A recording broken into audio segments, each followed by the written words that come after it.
আসসালামু আলাইকুম, কেমন আছেন সবাই? আশা করি সবাই ভালো আছেন। তো আজকে আমি আলোচনা করব সামাইলে সামাইলে তিরমিজি নিয়ে। সামাইলে তিরমিজিতে ঢোকার পরেই ১ম আসছে রাসূল সাল্লাল্লাহু আলাইহি সাল্লাম এর দৈহিক গঠন। সেটার ভিতরে ঢুকলাম আমরা। পরিচ্ছেদ: রাসূল সাল্লাল্লাহু আলাইহি সাল্লাম বেশি দীর্ঘ ছিলেন না, আবার বেশি খাটোও ছিলেন না। সামাইলে তিরমিজি ১।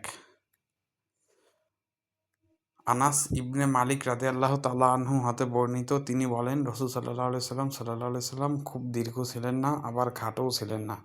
তিনি ধবধবে সাদা কিংবা বাদামি বর্ণেরও ছিলেন না। তার চুল একবারে কোঁকড়ানো ছিল না, আবার একদম সোজাও ছিল না। ৪০ বছর বয়সে আল্লাহ তাআলা তাকে নবুওয়াত দান করেন। এরপর মক্কায় ১০ বছর এবং মদিনায় ১০ বছর কাটান। আল্লাহ তাআলা ৬০ বছর বয়সে তাকে ওফাত দান করেন। ওফাতকালে তার মাথা ও দাড়ির ২০টি চুলও সাদা ছিল না। ব্যাখ্যা: রাসূল সাল্লাল্লাহু আলাইহি এর মাঝে যেমন উত্তম গুণাবলীর সর্বাধিক সমাবেশ ছিল, তেমন তার দৈহিক সৌন্দর্য ছিল অতুলনীয়। এ হাদিস থেকে বোঝা যায় যে রাসূল সাল্লাল্লাহু আলাইহি বেমানান দীর্ঘায়ও ছিলেন না, আবার অতি খাটোও ছিলেন না, বরং মাঝারি গঠনের চেয়ে একটু দীর্ঘ ছিলেন। উল্লেখ্য যে নবী করিম সাল্লাল্লাহু এর ইন্তেকাল হয়েছে ৬৩ বছর বয়সে। তিনি মক্কায় ১৩ বছর এবং মদিনায় ১০ বছর অতিবাহিত করেছেন। এ সংক্রান্ত হাদিসগুলো এ গ্রন্থের শেষের দিকে উল্লেখ করা হয়েছে।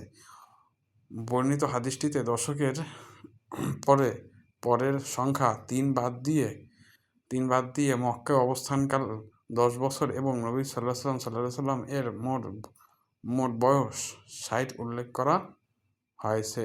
সহিহ বুখারী সহ আরও অনেক কিতাবে এই কথাটা আসছে। তিনি ছিলেন গৌর বর্ণের। সামাইলে তিরমিজি ২। হযরত আনাস ইবনে মালিক রাদিয়াল্লাহু তাআলা আনহু হতে বর্ণিত, তিনি বলেন, রাসূল সাল্লাল্লাহু মধ্যমাকৃতির ছিলেন। বেশি লম্বা কিংবা বেশি খাটোও ছিলেন না। তার দেহ ছিল খুব আকর্ষণীয়। তার চুল ছিল কোঁকড়ানো কিংবা একেবারে সোজাও ছিল না। তিনি ছিলেন গৌর বর্ণের। পথ চলতে তিনি সামনের দিকে কিছুটা ঝুঁকে চলতেন।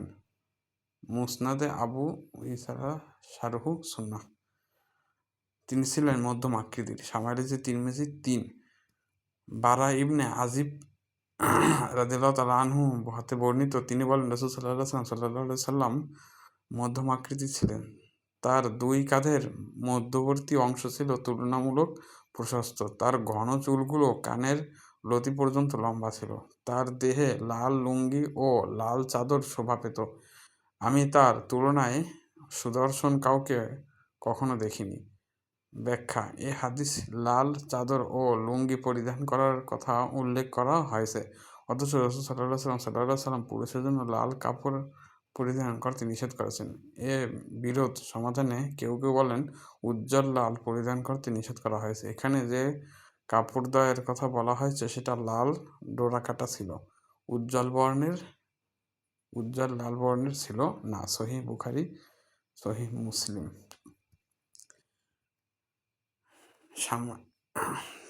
পরিচ্ছেদ: তার দু কাঁধের মধ্যবর্তী স্থান প্রশস্ত ছিল। সামাইলে তিরমিজি ৪। বারা ইবনে আজিব রাদিয়াল্লাহু তাআলা আনহু হতে বর্ণিত, তিনি বলেন, আমি কাঁধ পর্যন্ত লম্বা চুল বিশিষ্ট লাল চাদর ও লাল লুঙ্গি পরিহিত অবস্থায় রাসূল সাল্লাল্লাহু এর চেয়ে সুদর্শন কাউকে দেখিনি। তার কেশগুচ্ছ ছিল কাঁধ বরাবর। তার দু কাঁধের মধ্যবর্তী স্থান অন্যদের তুলনায় কিছুটা প্রশস্ত ছিল। তিনি অধিক খাটো বা অধিক দীর্ঘাকৃতির ছিলেন না। ব্যাখ্যা: ৩ নং হাদিসে বর্ণিত হয়েছে যে রাসূল সাল্লাল্লাহু এর মাথার চুল কানের লতি পর্যন্ত দীর্ঘ ছিল, আর এ হাদিস বলা হয়েছে কাঁধ পর্যন্ত দীর্ঘ ছিল। উভয় ব্যক্তি ঠিক, কেননা চুল সবসময় এক অবস্থায় থাকে না, কখনো কম হয়, কখনো বেশি হয়, আবার ইচ্ছাকৃতভাবে বড় ছোট রাখা হয়। চুলের ভিন্ন ভিন্ন অবস্থা ব্যাখ্যা এভাবে করা যায় যে তিনি সর্বোচ্চ কাঁধ পর্যন্ত লম্বা করেছেন, যাকে জিম্মা বলা হয়, আর সর্বাধিক ছোট করার পরিণাম ছিল কানের লতি, যাকে ওয়াফরা বলে, আর এর মাঝামাঝি অবস্থানকে লিম্বা বলা হয়।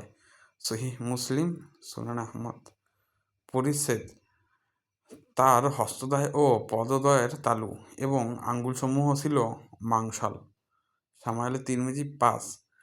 হযরত আবু আলী ইবনে আবু তালিব রাদিয়াল্লাহু আনহু হতে বর্ণিত, তিনি বলেন, নবী করিম সাল্লাল্লাহু আলাইহি সাল্লাম বেশি দীর্ঘ কিংবা বেশি খাটো ছিলেন না। তার হস্তদ্বয় ও পদদ্বয়ের তালু এবং আঙ্গুলসমূহ ছিল মাংসাল।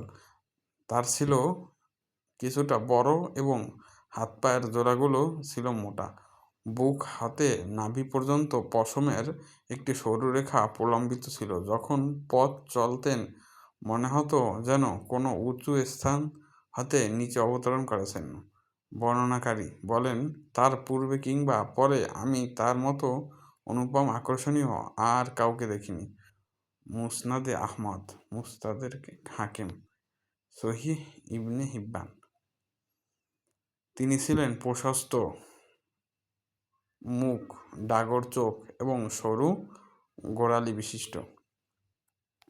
জাবির ইবনে সামুরা রাদিয়াল্লাহু তাআলা আনহু হতে বর্ণিত, তিনি বলেন, রাসূল সাল্লাল্লাহু আলাইহি সাল্লাম এর মুখ প্রশস্ত ছিল, চোখের ভদ্রতার মাঝে কিছুটা লালিমা ছিল, পায়ের গোড়ালি স্বল্প মাংসল ছিল। সুবার রহমতুল্লাহ আলাইহি বলেন, আমি সিমাক রহমতুল্লাহ আলাইহিকে বললাম, জালিউম উল ফাম কি?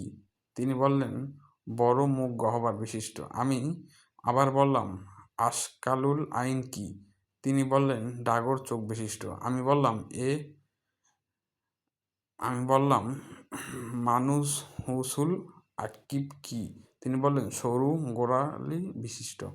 সহিহ মুসলিম, সুনান আহমদ, সহিহ ইবনে হিব্বান, জামিউ সগীর, মিশকাত। তিনি ছিলেন পূর্ণিমার চাঁদের চেয়েও চমৎকার। সামাইলে তিরমিজি 7। তিনি বলেন, আমি একবার পূর্ণিমা রাত্রির স্নিগ্ধ আলোতে রাসূল সাল্লাল্লাহু আলাইহি সাল্লামকে লাল চাদর ও লুঙ্গি পরিহিত অবস্থায় দেখলাম। তখন আমি একবার তার দিকে ও একবার চাঁদের দিকে তাকাতে থাকলাম। মনে হলো তিনি আমার কাছে পূর্ণিমার চাঁদের চেয়ে অধিকতর চমৎকার। মুস্তাদ হাকিম, মারেফাতুস সাহাবা, মিশকাত। সামাইলে তিরমিজি 8। আবু ইসহাক রহমাতুল্লাহ আলাইহি হতে বর্ণিত, তিনি বলেন, একবার বারা ইবনে আজিব রাদিয়াল্লাহু তাআলা আনহুকে এক ব্যক্তি জিজ্ঞেস করল, রাসূল সাল্লাল্লাহু আলাইহি সাল্লাম এর চেহারা কি তরবারির ন্যায় ছিল? তিনি বললেন, না, বরং তা ছিল চাঁদের মতো।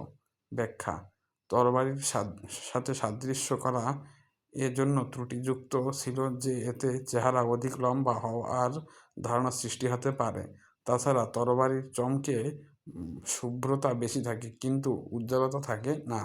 তাই বারা ইবনে আজিব রাদিয়াল্লাহু আনহু তরবারির কথা অস্বীকার করে চাঁদের সাথে তুলনা করেছেন। সহিহ বুখারী, মুসনাদে আহমদ, দারিমি, সহিহ ইবনে হিব্বান। তার শুভ্রতা ছিল রৌপ্যের ন্যায়। আবু হুরায়রা রাদিয়াল্লাহু আনহু হতে বর্ণিত, তিনি বলেন, রাসূল সাল্লাল্লাহু আলাইহি সাল্লাম শুভ্রতায় ছিলেন রৌপ্যের ন্যায় এবং তার চুলগুলো ছিল কিছুটা কোঁকড়ানো। ব্যাখ্যা: আনাস রাদিয়াল্লাহু আনহু হতে বর্ণিত এই অধ্যায় সর্বপ্রথম হাদিসে উল্লেখিত যে রাসূল সাল্লাল্লাহু আলাইহি সাল্লাম এর গায়ের রং নীরের সাদা ছিল না।